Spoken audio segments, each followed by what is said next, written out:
काय म्हणते मित्रांनो, आज असंच रस्त्याने चाललो होतो. कोणीतरी स्पीडमध्ये दिसलं तर विचार आला समोर जाऊन मरते म्हणून तर याच्यावरून एक गोष्ट आठवण आली अशीच. तर चला म्हटलं तुमच्यासोबत शेअर करावं. तर गाडी स्पीडमध्ये शोकसाठी नाही चालवते म्हणा, शोकसाठी. सर्वजण काही शोकसाठी नाही चालत.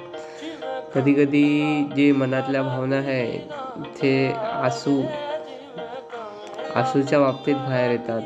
जेव्हा गाडी 60च्या वर जाते तेव्हा थोडंसं असं मनाला चांगलं वाटते, डोळ्यातून ऑटोमॅटिक पाणी येते, जे मनातल्या भावना आहे ते वाहून जाते, थोडंसं चांगलं वाटते.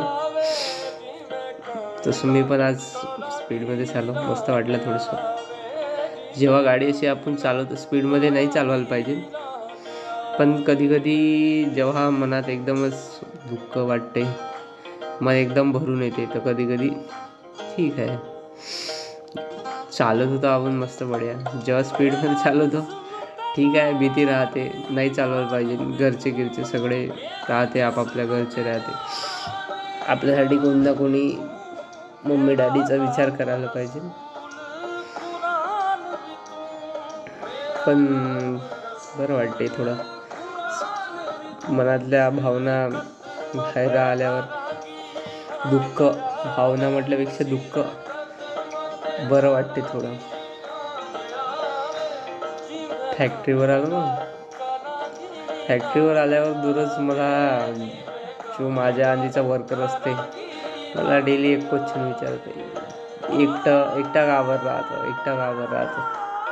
आता त्याला काय सांगावं, का एकटं राहणं चांगलं वाटते बा. जेव्हापासून समजायला लागलं पैसा पैसा पैसा, तेव्हापासून एकटं राहणं चांगलं वाटते.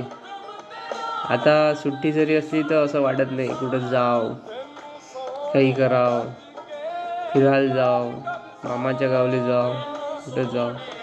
एकटेपणा चांगला वाटते. आता एकटं राहतो, मस्त बढिया, मस्त चिल, जे वाटलं ते करायचं, अभ्यास वाटला अभ्यास करायचा, गाणे वाटले गाणे ऐकायचे, मस्त जसं वाटलं तसं राहायचं, ना टेन्शन ना काही.